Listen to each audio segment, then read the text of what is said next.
Hello everyone, आज मैं लेकर आया हूं एक ऐसी important news specially for those students जो कि एमपीपीएससी एई की तैयारी कर रहे थे। क्योंकि आज सुबह ही एक हाई कोर्ट की तरफ से नोटिस आया है कि जो अदर स्टेट के स्टूडेंट्स हैं वो रोजगार पोर्टल पे रजिस्टर नहीं कर सकते थे, तो वो किस तरह से यहां पर अप्लाई कर पाते हैं एमपीपीएससी की एग्जाम के लिए। उसके लिए जो यहां पर केस हुआ था उसका रिजल्ट, उसका ऑर्डर आज सुबह ही 11 बजे आया था और उसी को लेकर बहुत टाइम से चर्चा चल रही थी कि क्या सच में हमारा एमपीपीएससी का जो एई का पेपर है 22 मई को, क्या वो पोस्टपोन हो जाएगा। तो सबसे पहले यहां पर ये ऑर्डर देख लेते हैं। हाई कोर्ट की तरफ से लिखा हुआ आया था that if the need arises the MPPSC shall consider and notify a new date for filling up the application forms giving them at least 7 days further.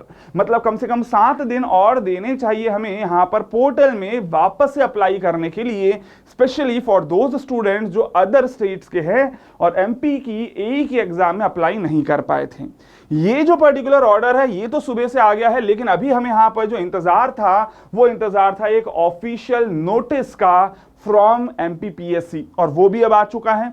वो नोटिस भी यहां पर सामने लिखा हुआ दिख रहा होगा, आप नीचे लिखा हुआ देख सकते हैं कि ये कुछ याचिका क्रमांक है जिसमें ये लिखा हुआ है कि उच्च न्यायालय द्वारा पारित अंतरिम आदेश दिनांक 17/5 के अनुपालन में राज्य अभियांत्रिकी सेवा और दंत शल्य चिकित्सक परीक्षा 2022 की दिनांक जो 22 मई को होने वाली थी वो स्थगित की जाती है। तो ऑफ कोर्स यहां पर ये साफ साफ ऑफिशियल नोटिस भी निकल चुका है, और ये न्यूज देने का एक्चुअली मेन रीजन ये है कि बहुत सारे स्टूडेंट्स के दिमाग में कंफ्यूजन चल रहा था कि क्या सर हम लोग जो टिकट्स करके बैठे उसको कैंसिल करना है क्या। तो ऑफ कोर्स अब फाइनली यहां पर ऑफिशियल नोटिस आ चुका है, आप टिकट कैंसिल कर सकते हो। अगर आप पहले से ट्रैवल कर रहे हो तो अपनी ट्रैवलिंग, अपनी जर्नी रोक सकते हो, वापस से घर जा सकते हो। लेकिन एक बात का ध्यान रखना कि यहां पर नोटिस में ये नहीं लिखा है कि अगली डेट एग्जाम की क्या होगी। अब वो जो नई एग्जाम की डेट हो सकती है वो हो सकता है कि 15 दिन बाद ही हो जाए, या ये भी हो सकता है कि जो एग्जाम है वो 1 से 2 महीने बाद हो। मैक्सिमम आप मान के चल सकते हो कि 2 महीने बाद आपकी वापस से एग्जाम होगी, और जब भी वो एग्जाम होगी आपको अपनी तैयारी को बिल्कुल भी छोड़ना नहीं है, रुकना नहीं है, क्योंकि आपकी जर्नी अभी खत्म नहीं हुई। आपकी जर्नी तभी खत्म होगी जब फाइनली आप एक एग्जाम क्लियर कर लेंगे, एक जॉब अच्छी आपके हाथ में मिलेगी।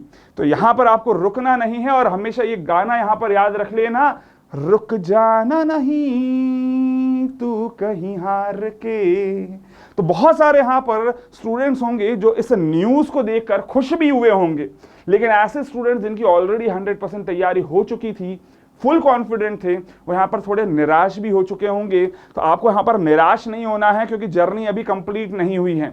एक छोटी सी प्रॉब्लम यहां पर जरूर आई है कि भैया 2 महीने बाद शायद एग्जाम होगी, लेकिन ये याद रखो कि आपका सिलेक्शन हो जाएगा, उसके बाद भी कुछ ना कुछ ऐसी प्रॉब्लम्स आपकी लाइफ में आती रहेगी।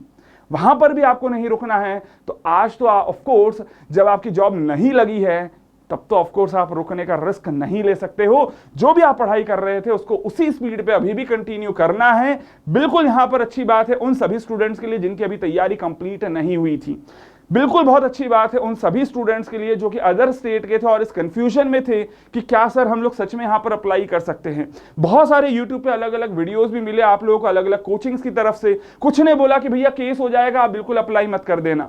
यहां पर ऑफ कोर्स अब सामने है, सारी चीजें एकदम क्लियर हो चुकी है। अदर स्टेट वाले भी अब यहां पर बिंदास अप्लाई कर सकते हैं, और ऐसा नहीं है कि यहां पर आप एमपी की जो एग्जाम है अदर स्टेट वाले नहीं कर सकते। अब अगर ये बातें क्लियर है तो अदर स्टेट वालों के अंदर भी अब कुछ एक्स्ट्रा एनर्जी आ गई होगी। बहुत सारे स्टूडेंट्स यहां पर ये सोचेंगे कि अदर स्टेट वाले आएंगे तो उससे कंपटीशन बढ़ जाएगा। बिल्कुल ये बात सही है कि कंपटीशन तो यहां पर बढ़ जाएगा, लेकिन एक और बात यहां पर है, जो ये पर्टिकुलर अभी ऑर्डर आया था आपने हाई कोर्ट का देखा, वो एक्चुअली जो केस लगा था वो केस लगा था ओबीसी के लिए। ओबीसी की जो नंबर ऑफ सीट्स यहां पर रिजर्वेशन में आपने देखी होगी एमपीपीएससी एई में, वो थी 27% रिजर्वेशन के साथ। लेकिन बहुत सारे स्टूडेंट्स ग्रुप का ये बोलना है कि सर वो 27% नहीं होना चाहिए। सुप्रीम कोर्ट बोलता है कि मैक्सिमम ओबीसी का जो रिजर्वेशन है वो 18% हो सकता है। 27% रिजर्वेशन आपने दे दिया एमपी में, गलत है, ये बोलने के लिए यहाँ पर जो केस है वो दायर हुआ था। एंड ऑफ कोर्स अगर उसके पक्ष में यहाँ पर रिजल्ट आता है तो बिल्कुल जनरल कैंडिडेट्स की भी सीट्स यहाँ पर बढ़ जाएंगी। तो एक तरफ तो यहाँ पर बुरी खबर है जनरल कैंडिडेट के लिए कि भाई जनरल कैंडिडेट्स के साथ ही यहाँ पर अदर स्टेट वाले फाइट करेंगे कंपटीशन में, लेकिन एक अच्छी बात ये हो सकती है कि हो सकता है कि ओबीसी की जो 27% रिजर्वेशन है वो थोड़ा सा कम होकर जनरल वाले कैंडिडेट्स को मिल जाएगी। लेकिन जो भी है यहाँ पर कुछ मिक्स्ड खबर है, कुछ अच्छी है कुछ बुरी है, लेकिन यहाँ पर अभी ये पक्का नहीं है कि एग्जाम अब कब होने वाली, हो सकता है 15 दिन बाद हो जाए, हो सकता है 2 महीने बाद हो। तो इसका मतलब कि आपको अपनी तैयारी बिल्कुल नहीं छोड़नी, ये बात तो पक्की है। चाहे आप कितनी भी यहाँ पर कहानियां हम लोग बना ले कि क्या सच में रिजल्ट आएगा या नहीं आएगा, ये बात तो श्योर है कि एग्जाम पोस्टपोन हो चुकी है। और ये भी बात श्योर है कि चाहे एग्जाम पोस्टपोन हुई हो, आपको अपनी तैयारी बिल्कुल भी रोकनी नहीं है, रुकना नहीं है, तब तक नहीं रुकना है जब तक आपके हाथ में सफलता ना आ जाए, जब तक आपके हाथ में यहाँ पर फाइनल सिलेक्शन ऑफर लेटर ना आ जाए। तो खैर चलिए इस सेशन को यहीं एंड करता हूं, मिलते हैं इसी तरह के एक अगले सेशन में नई इंफॉर्मेशन के साथ। Till then take care, bye bye and happy engineering.